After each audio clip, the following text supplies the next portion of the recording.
Good morning, everybody, and thank you so much for joining us today for Colorado Gives Day. Today is a statewide day of charitable giving, and we are bringing you a whole day full of excitement, fun, special programs, a look back at this strange and exciting year that has been 2020. We can't wait to jump in. My name is Talia. I'm the Virtual Experiences Coordinator here at the Denver Museum of Nature and Science, and I am joined by Adam. Adam, I'll let you introduce yourself. Hello, everyone. I'm Adam Beeves, and I manage our philanthropic memberships and programs here at the Denver Museum of Nature and Science. So we're really excited to bring you a full day, as we said, of just programs and interviews and looking back on this year. This is our special Museum Rewind Day, as you can see by the graphics in our backgrounds. And today we've got videos to show you some of our most beloved and exciting virtual programs from the past several months, as well as interviews with museum staff and curators about the work that they are doing. And the most important detail here is that all of the work that we've done this year, whether it's virtual programs, whether it's making scientific discoveries, because research has been continuing, even in a strange year like 2020, all of that is supported by your charitable giving. We cannot do the work that we do here at the Denver Museum of Nature and Science without you. So your support today is what we are hoping to garner, it's what we're hoping to celebrate, because you've already all done such an amazing job of supporting us this year. Adam, do you want to tell everybody watching today all about our fundraising goals for Colorado Gives Day? Yeah, thanks, Talia. Today promises to be a really exciting day for the museum. Over the past year, since March, since COVID affected all of our lives, the museum's been working really hard to serve our community in the best way we know how. And that is by bringing immersive science and nature content to everyone in our community. We've been partnering with schools, students, educators, and families to make sure that while everyone's staying at home, staying healthy, and staying safe, that they have the resources, tools, and content to stay active and to continue to love science. Today, we're hoping to raise a total of $50,000 to help support our virtual programs into 2021. We're already off to a great start. We've raised over $25,000 so far today, which is really exciting. But today is really a day to maximize your giving.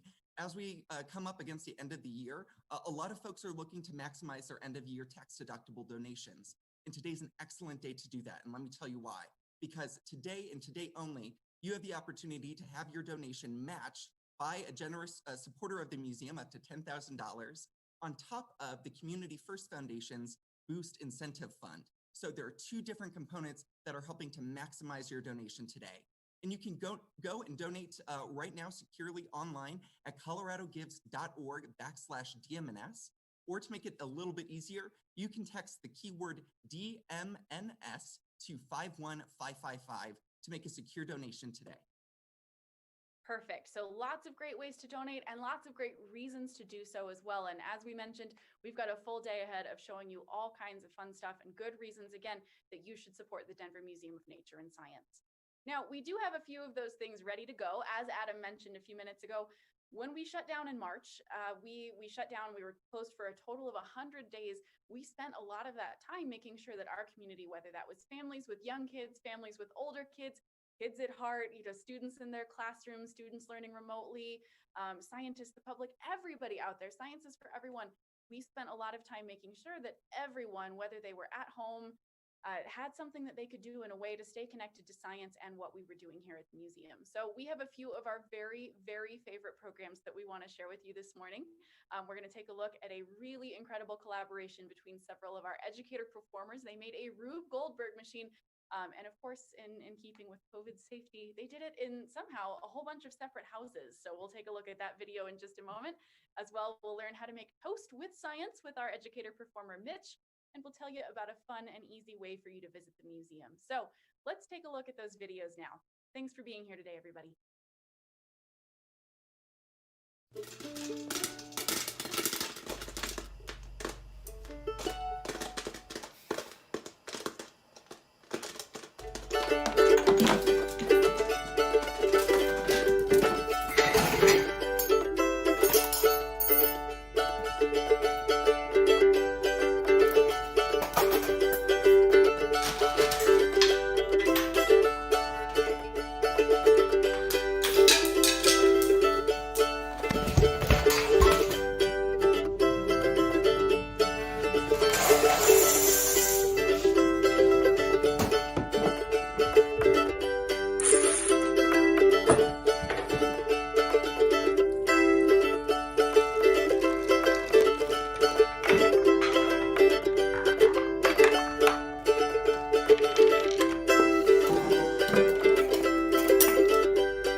My name is Mitch, and I work at the Denver Museum of Nature and Science. And the museum is closed right now, but luckily, science is everywhere. We're going to do a super cool science experiment that you can do in your own home. And actually, this is an experiment that you may have done before, maybe bunches of times, and you didn't even know that you were doing a super cool science experiment. Okay, so first of all, we need our science goggles. This experiment is not very dangerous, so you don't need science goggles, but if you have science goggles, it always feels cool to wear science goggles. Now, then you'll need a toaster and an ordinary piece of bread. And this is what we're gonna do. You're gonna take the piece of bread over to the toaster and then carefully put it into the toaster. And then you're gonna push down on the thingy and wait a couple of moments.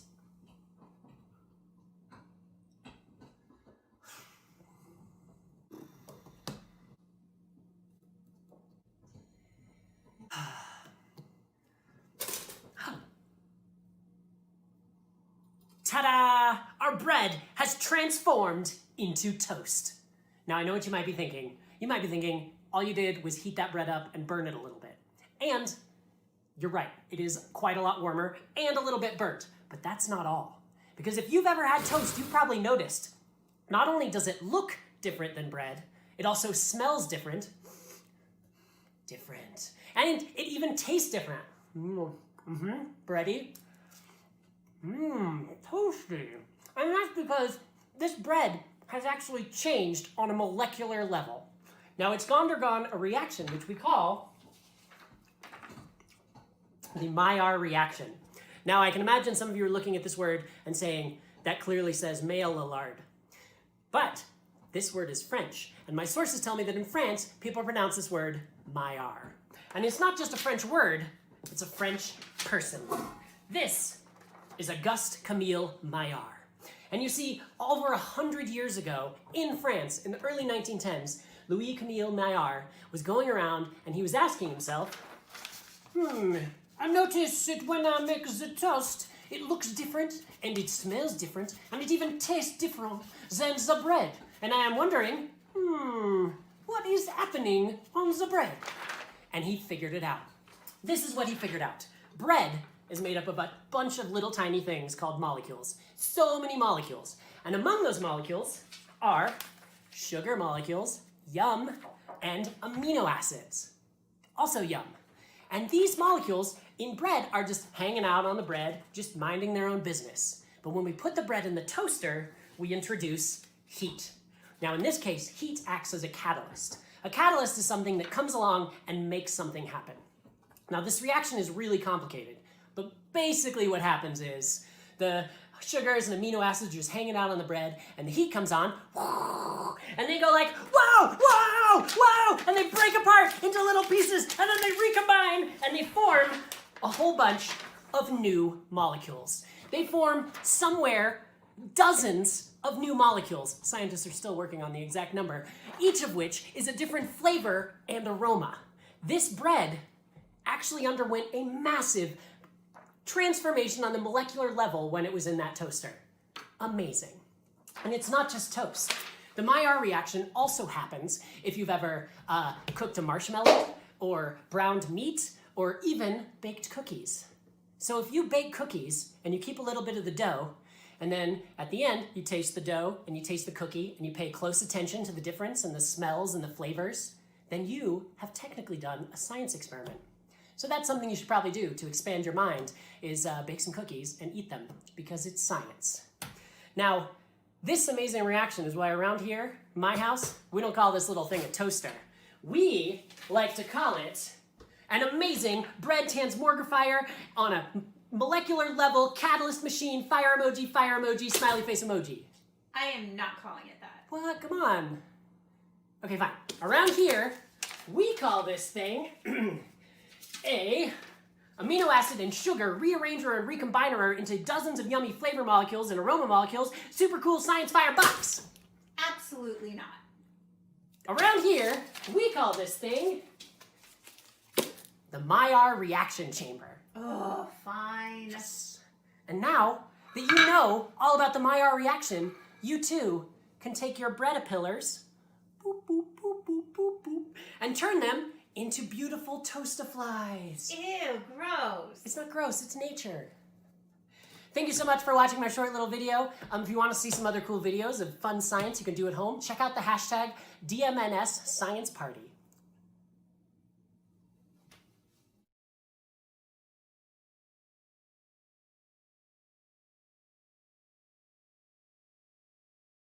Those were so awesome. I have to commend all of our incredible educator performers on the way that they got creative. You know, when the museum shut down, we were all sent to go work from home, of course, to stay safe, make sure that we were slowing the spread of COVID-19.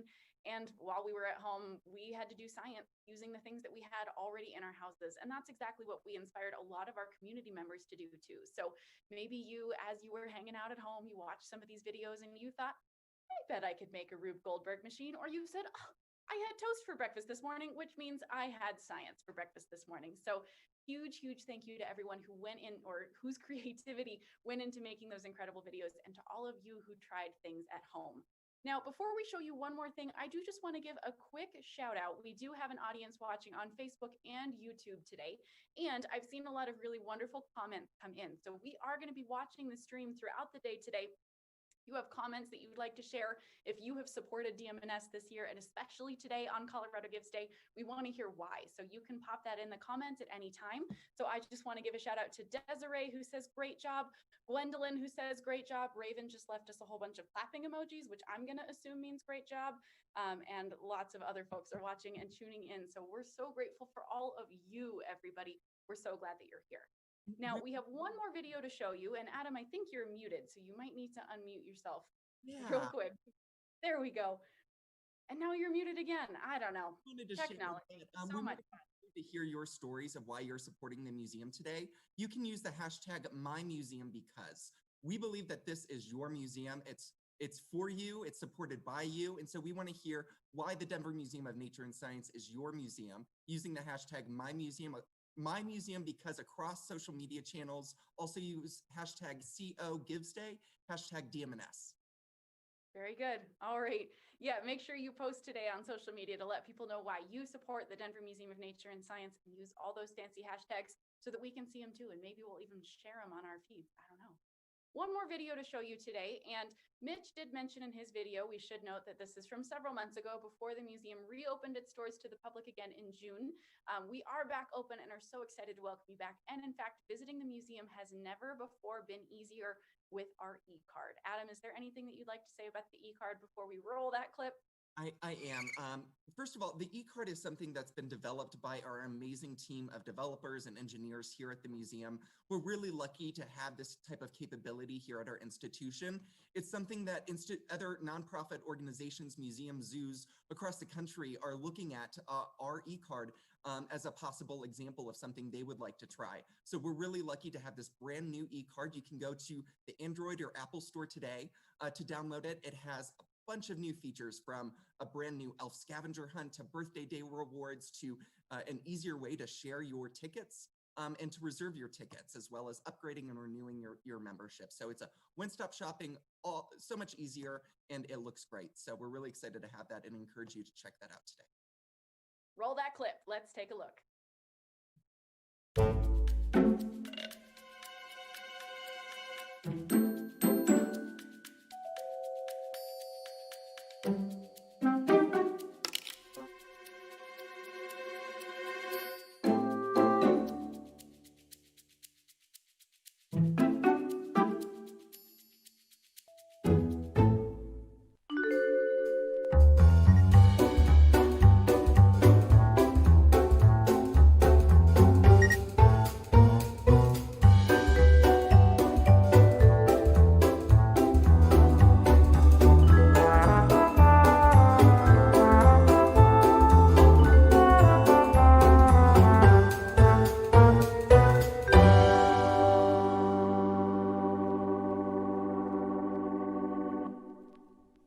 One benefit of that e-card that we maybe didn't mention earlier is that if you're a T-Rex and you've got tiny little arms, it's maybe a little bit easier to hold a device than to pick up that membership card that you've dropped on the floor. So check that out. You can download it now in the Apple or Android app stores, and make sure you have it ready to go the next time you come to visit us. Our doors are open and we're so excited to welcome you. Now, we're going to sign off here in just a minute for a little bit, but we will be back with some more exciting programming all throughout the day. At 10 o'clock, we're going to talk with Kristen Eulenbrock, who's the director for the Institute of Science and Policy. If you've tuned into any of our Monday morning COVID series, talking all about this pandemic and some of the different aspects of managing a public health experience like this one, we're going to talk to Kristen about that experience in just a little bit. We'll also hear later today from Tyler Leeson, curator of vertebrate paleontology and one of the scientists at the center of the incredible discovery out of Colorado Springs that rewrote the history of how life on Earth rebounded after the asteroid. So we'll talk to him. And of course, we can't go a segment without mentioning this at 4 p.m. today, Mountain Time. If you've got a grievance about this weird, strange, difficult, in so many different ways year, send it to us with your donation today, and we will destroy it with science. So Adam, do you want to tell us more about how people can donate and how they can make sure that their grievance gets obliterated with the power and help of science today? Yeah, thank you, Talia. 2020, what a year. Don't need to do this again. And so to help you air your grievances about 2020, and I know you have several, I know I do, we are collecting your grievances in our Colorado Gives Day donation form. Make a donation of any size today on our Colorado Gives Day form at coloradogives.org/DMNS. And you will have the option in the special instructions/comment sections. It's going to be an area in the donation form where you can add in your particular grievance. So in the special instructions and comments section, add your particular 2020 grievance before 3:30 Mountain Time today. To see it, and then tune in at 4 o'clock today to see it obliterated by science live in front of your very eyes. We're really excited to be able to do this. It's a fun, great way to support the museum and get some bad vibes out of the area as we Get them out of here. Get them out of here. We don't need those bad vibes. I know I've got a few grievances with this year. I'm sure you do too. So make sure you make a donation today, include that grievance with your donation, and watch us destroy it with science at 4 o'clock Mountain Time. All right, we are going to sign off, but we will be back again at 10 o'clock for an interview with Kristen Eulenbrock, director of the Institute for Science and Policy. I'm so sorry, Kristen, I stumbled over that word for just a quick moment. So we'll be back soon. In the meantime, make those donations. Continue to tell us why you support the Denver Museum of Nature and Science today, and we'll see you soon. Thanks, everybody. Thanks.